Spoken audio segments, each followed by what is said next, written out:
Welcome to CYF Spotlight, presented by the Commission on Children, Youth, and Families.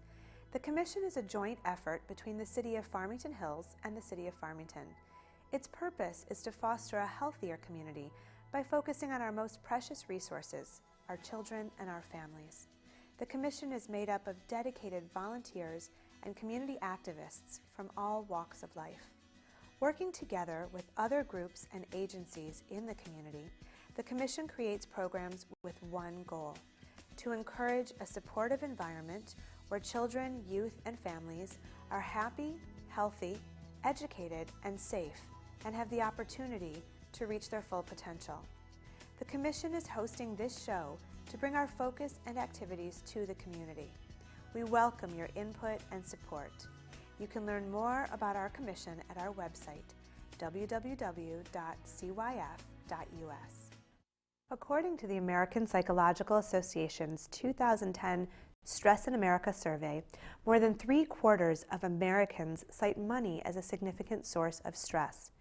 In 2009, 18.5% of households reported that they had not always had enough money to buy the food they needed during the year.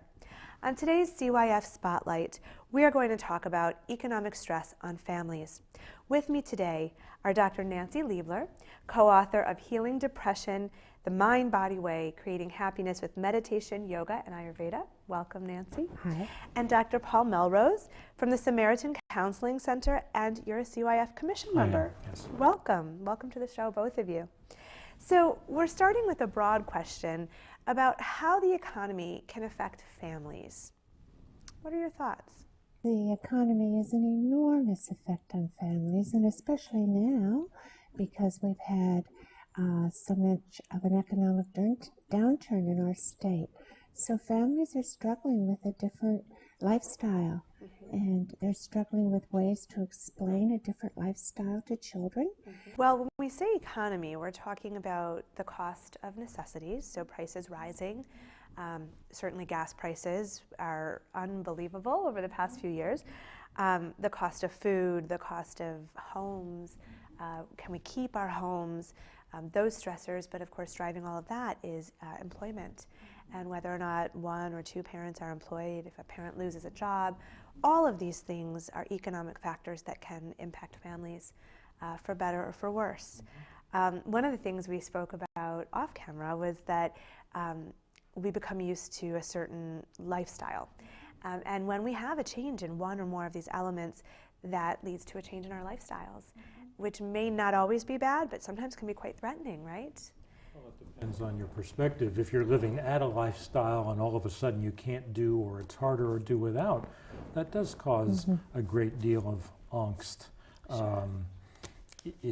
It just says you can't do, and I don't know as a lot of us are good on can't. We are oriented toward let's do or do more. We want. We want. Yes. And so that happens, and I think anywhere along the economic continuum, it's certainly an important issue whenever there's a loss of income. It may affect how that wage earner feels then as a person. Are they feeling good? Do they feel ashamed? A bunch of things which will feed back into the family.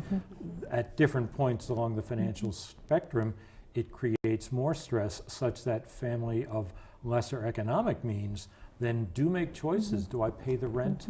Are there enough food kitchens or food pantries around to help me feed? Or do I have to choose between making a car payment and medication? So the choice is there. It hits different people differently. I would judge, though, that there's going to be a huge psychological, emotional impact whenever you're forced to do with less. Sure, because people are upset. Yes. It's stressful, they're upset, they're anxious, they're worried, and so they don't have the emotional resources to form the same type of family connections that they had in the past. And children worry about their parents. Parents forget that. But children do worry about their parents, so the children then become distracted, perhaps don't do as well in school as they had done in the past, because they're worried about what's going on at home with mom and dad. That's an important point, that children do pick up on our own stresses and anxieties and can shoulder them, and maybe they shouldn't. How can parents handle such a situation when, for whatever reason, their economic situation is challenged? How do they manage those emotions, the challenges, so that the children don't experience it and a huge burden that they can't handle? We were just talking off camera, and if we assume a fairly well-functioning family for a minute, it is an opportunity, depending on age level of children, to bring them on board with what the changes are. And the cause, well, sometimes you don't want to go into the cause because it may be that a parent was, not the best employee, and if the company had to make a choice, this person was chosen over another. But bringing the children on board, as Nancy was saying off camera, is a sense to build the team, because we're still in this together. That does some things, hopefully, to at least in the short term, alleviate some of the insecurity that the younger children, even older children, might feel. Now, should parents be reassuring, though, even if they themselves are scared or nervous? Is that important for parents to say to the children, "You're going to be fine, I still love you"? Or should they say, "I am scared"? What's the best approach? The truth is always the best approach, but children profit from information that's appropriate for their age and their what they can understand. So not too much information, but enough information, and to say, "You're scared, but we're going to do this." Children actually profit a great deal from seeing their parents go through difficult times and come out the other way. They learn resiliency, they learn life lessons from this. And hiding too much from children makes them nervous, makes them upset, and confuses them because they know the truth. I think there's an irony in that, because when the stress hits the family, it seems to hit the family at the weakest link any time stress does, and that can drive people apart into high levels of anxiety. That's the point where you're hoping, though, the executive team, I like to call it, of the family, that is the couple of the adults in charge of this household adult, can somehow get it together, that they can work it through, because the other piece of what children benefit from are seeing their adult caregivers work through a difficult issue and come out okay on the other side. Right. And that outcome is important. You never want the child to have to play the role of the adult, lose their childhood too soon. It's hard enough to grow up. Right. It's absolutely true. What are some of the effects of, say, a job loss or other factors that can severely impact a family's income level? Loss of self-esteem, fear. Losing your job creates tremendous fear. Fear is equated with anxiety. And anxiety and fear, then there's this spillover in the family. And when people are upset, they don't get along as well, usually, with their other family members. And so this can create a disruption in the marital relationship or in other relationships. So perhaps the individual isn't getting as much support as they wanted to. And then it depends on the overall situation. Hopelessness can lead to depression, alcoholism, to a variety of problems. In the field that we both come from, marriage and family therapy, we talk about the family as a system. And a system can be balanced anyway. A teeter-totter is from just a fraction off the ground at this side to so there's a lot of ways in which people can be used to a variety of feelings and emotional needs, but a job loss is one of those things studies have shown that just pushes the family a little bit out of their, or a lot out of their normal balance range. And so all of the things that Nancy has just referred to can happen sometimes very delicately, because some families are very finely balanced. Sure. And you just never know what it is that'll push a family over, quote unquote, their edge. And I don't mean anger, danger, that kind of an edge, but where you'll see the... Just a difference It's in a functioning. Well, we don't do well with difference. I was just going to say, we don't do well with like change. Well, the same thing. But it's interesting because these types of changes and challenges can be so scary. They can also be one door closing, another opening to a whole new realm of possibility. And we get stuck in the fear and we can't see that maybe it's a blessing in disguise and we'll find a great outcome. I think those initial feelings usually go to the fear and anxiety and what next, how will I pay my bills, all of that. So we know that economic stresses affect a family in practical matters, affording their daily living, but it can also affect in physical ways, right? How so? Well, one of the pieces would be a rise in depression. Depression often manifests in a whole variety of physical symptoms that can't be otherwise diagnosed. It could affect the physical health of the family by virtue of something we mentioned earlier. Maybe a family can no longer afford the level of medical care they need for a chronic condition, for medication. This is a point where you'll see people wonderfully balanced their lives going very well with, say, some psychotropic medication for a mental health concern. All of a sudden, under stress, this could be a point where I can't afford to buy insulin, or I have to postpone the radiation treatment. Well, sure, with the loss of a job can be the loss of health insurance, which covers those costs oftentimes, and there are many things, and as you mentioned, Nancy, it could lead to physical behaviors like drinking or other things that lead us down an unhealthy road as well. So it's a great transition to ask you, Paul, about the work you do at the Samaritan Counseling Center. Are you seeing an increase of people over the past couple of years needing your help in this arena at the center? Yes, almost since the economy really fell apart 3 or 4 years ago, the first thing to realize is that Michigan has had a higher rate of unemployment longer than the rest of the country, and that's just worked into our cultural, emotional DNA. So even though today's paper is reporting we're now as little as 8.1, I mean, that's still higher than the national average of 7 point something. So it's important to look at what you're saying in that climate. So really many of the people we're seeing, whether individuals or couples or families, are coming in, and there has, if only they're anxious about the economic scene, and What's it can next? be more severe. It could be what's next. Sure. If there has been then like a job loss, we've been able to have within the center a small fee subsidy assistance fund for clients of limited means.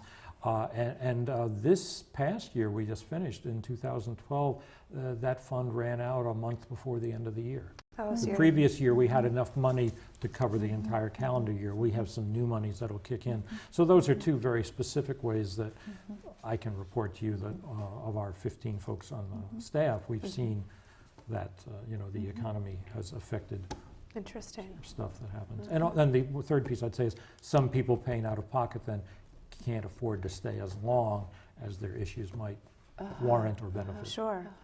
So if a family is finding themselves in some financial trouble, whether a job loss or other matters that arise, what are their first steps? What should they do when they're seeing that, they're feeling that panic or gripping terror? What do I do? I'm rendered helpless. What are some steps they can take? I think stepping back and making a plan, looking at a plan, looking at the differences, figuring out where they can cut, what they can cut.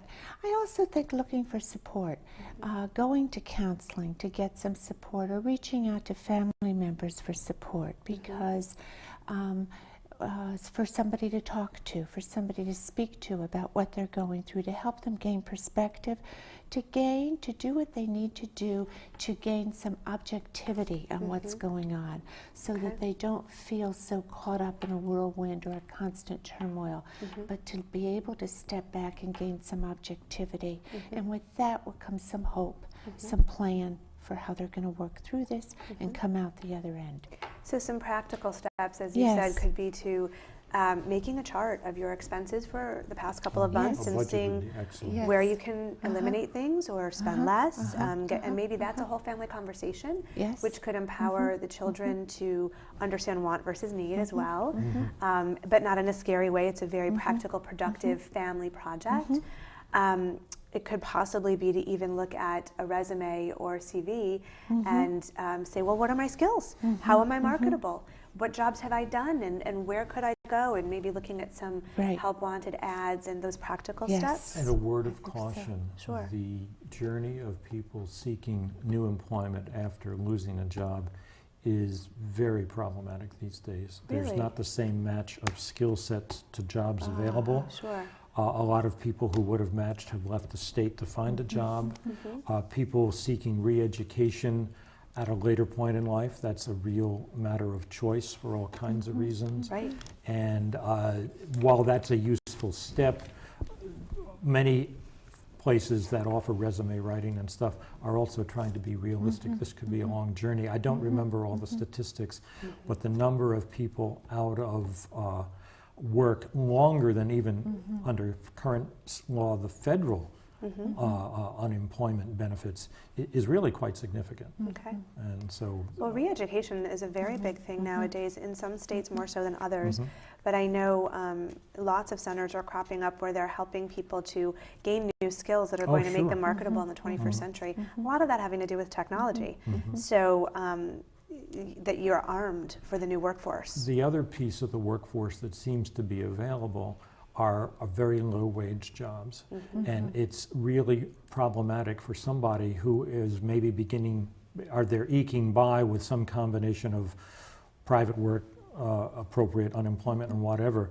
You know, do I leave this level of benefits that's sustaining me with some food kitchens and other things thrown in to take a wage job that has no benefits and is going to put me below the poverty level? So the economic crisis has numerous implications for So a lot really of Very folks. complicated. Yes. Really seeking some guidance from a professional or an objective family member or friend on weighing and measuring the options and seeing clearly. You know, don't just panic and take something which could end up being even more damaging. Right. I think both emotional support and Oh, yeah. practical Yeah. support, Yes. making plans in both ways. A lot of the clients we see, because of our particular appreciation of mental health, might have the resourcing of houses of worship, of religious communities that Absolutely. they might know about or be a part of. Sure. And there's multi levels of support in that context, depending on the size of the organization and so. Sure. A friend of mine said recently she coaches a lot of young families or young couples starting families and how to get on their feet. And she tells all of them, her kids are grown and in college, but she says, if you can create your life so that you only need one income, you will be better served in the long run. Because those of us who are used to two incomes or high incomes, or we get used to that style of living, and we sometimes need a correction. I thought that was really good advice that I never heard when I was starting out, but for young couples and young families, it's not bad advice, because you just never know what life is going to throw your way. That's right. Right. So live on, even if you have two incomes, live on one income. Right. That's wonderful advice. I was impressed with that. How do I go back 20 years? Right. And start start over. over and do that. That's yes, that's excellent advice. What other insights and wisdom do you have for people who might be seeing some economic changes on their horizon or have recently weathered some of those challenges? Anything we haven't covered that either of you would like to add? I think the first thing I'm thinking of is creating an atmosphere of cooperation within the family, that we're all in this together. To be aware that when we're upset, anxious, there's a tendency then within families, oftentimes, not always, to argue, to fight, because we feel each other's pain, and so we react to each other's pain. Sure. But to do the best that one can to form an atmosphere of cooperation in the family, to give the children enough information, not too much, nothing that they can't understand, of course, not to lean on them, but to make them part of this, because Sure. you can instill a sense of pride in children. Right. They have to grit their teeth a little bit and give up something for the Sure. greater good. Right. So that would be the first thing that I would say, is to work on the family relationships. Not get too mired in your own feelings and worries, Yes, as to yes, forget yes. that Try you to need to keep- parent, you need that's to right. relate to everybody in the Yes, family unit. Yes, yes. Yeah, I think as a part of that, doing such things as keeping the family life as near normal as possible. I mean, if there's teams for children, if there are either couple or single adult activities of whatever sort, as much as you can keep the lifestyle normal, yet being conscious of the diminishing financial resources. Sure. Being looking for places where you can still laugh and smile and have fun. There's a lot of funny things people can come up with. Oh my goodness, we haven't had this in a couple weeks, and there may be some humor about we seem to be doing fine and it's not here. Right. Or we found that we were able to take advantage of a low cost, or maybe we found a place serving free meals, and we needed to go there. There's some really neat people there, those who are serving and those who we meet who find they also are getting their meals there. There's lots of different ways that I think life can speak to us. Absolutely. And it's very easy sometimes if you do a family movie night, for example, instead of going to the movies, maybe you do it at home, you're still together as a family, and that's the most important thing, is that you're cuddling up and watching something, laughing, crying together, whatever it is, you're together. We have 2 adult children, and whenever we are visiting with them, they're very quick to bring up board games. When was the last time you played a board game with anybody? But it involves people. I mean, that's just one very simple example. It's a great example, and we all have something in the back of our closet. Finding ways to have fun together. There's a lot of ways to have fun together that don't cost a lot. Don't cost anything. Sure. Well, thank you so much for being here today. I hope we've been of help to families who may be watching this, gain some insight as to how to rise to the challenges that life throws our way. Dr. Nancy Liebler, Dr. Paul Melrose, thank you so much, and thank you for watching the CYF Spotlight.